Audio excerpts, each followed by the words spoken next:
Hello mga ka-OFW, ako nga pala si Paz. Ako ay dating DH sa bansang Hong Kong na tumagal ng 7 years and 5 months. At sa bidyong ito, hayaan mo na i-discuss ko yung tungkol sa psychological wallet.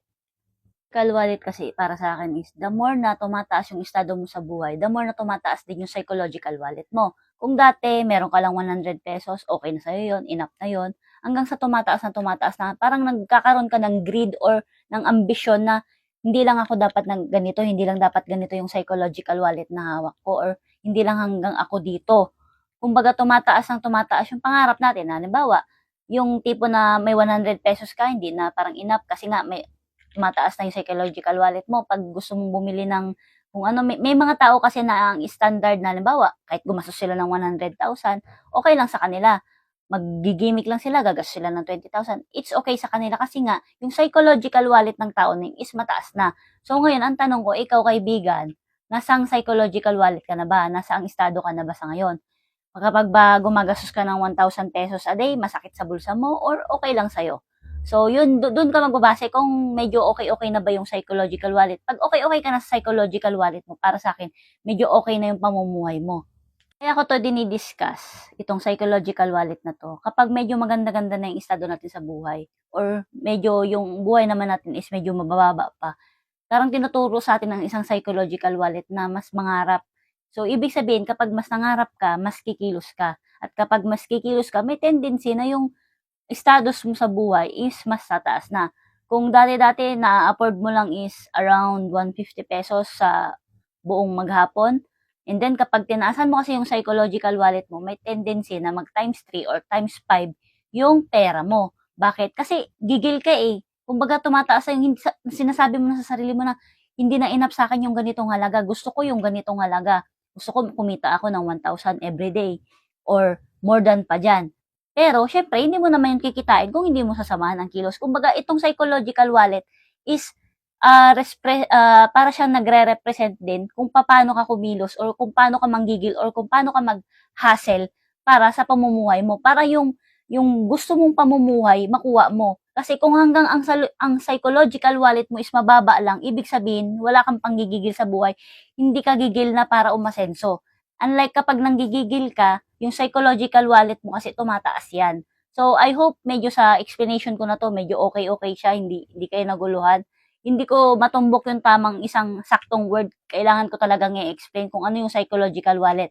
Ang psychological wallet kasi parang nagre-represent siya kung anong estado na ng buhay mo. Yun yung sa akin. Ewan ko lang kung ikaw na nanonood, i-comment mo sa comment box dito kung anong pagkakaunawa mo sa psychological wallet. And ako, sa ngayon, yung dati, masasabi ko na ang psychological wallet ko is medyo nag-improve ng konti. Kung dati, okay na sa akin, enough na sa akin yung 300 pesos. So ngayon, medyo tumaas-taas ng konti yung psychological wallet ko. Kumbaga, mini-measure ko yung sarili ko through my psychological wallet.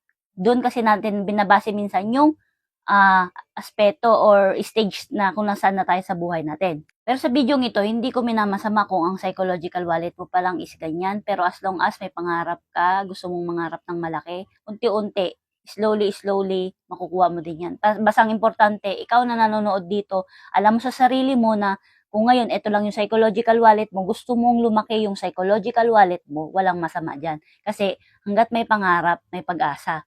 Okay? Hanggat nabubuhay ka, may pag-asa. Basta kilusan mo lang ng kilusan kung ano man yung pinapangarap mo sa buhay. Ako, to be honest, nangyari sa akin, medyo na-stuck ako ng konti. Kaya ngayon, medyo bumabawi ako ng konti kasi kailangan ko ulit maging disiplinado sa sarili ko kasi nga, may mga goal din tayo na na-stuck. Kaya yung psychological wallet natin, nanggigigil tayo ulit na makamit ulit yung hinihit natin na psychological wallet na kapag gumastos ba ako ng ganitong halaga, iindahin ko ba? Kapag binili ko ba yung ganitong bagay, iindahin ko ba? So, yung psychological wallet ko, tinatrabaho ko na ulit sa ngayon. Kaya kung ikaw na nanonood dito, ini-inspire kita na taasan mo yung psychological wallet mo. Ibig sabihin, mas mag-grind pa tayo na mag-grind, maghanap tayo ng opportunity na kung saan magbibigay sa atin ng mas mataas na psychological wallet. Isa sa pinapaniwalaan ko din nung nasa abroad ako na dito sa Pilipinas, meron talagang opportunity. Ang kailangan lang natin is hanapin yung opportunity, hindi lang basta hanapin, kundi kilusan natin kung paano natin makukuha yung opportunity na yun.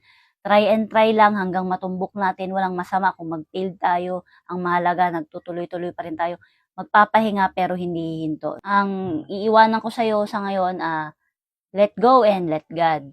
At kung hindi ka pa pala nakapollow sa FB ko at kung gusto mong mas matuto pa, kung may matututunan ka ba, sa tingin mo natututo ka sa mga vlog ko, please like and follow mo na lang and share mo kung sa tingin mo kailangan din ng iba na mapakinggan yung mga sinasabi ko.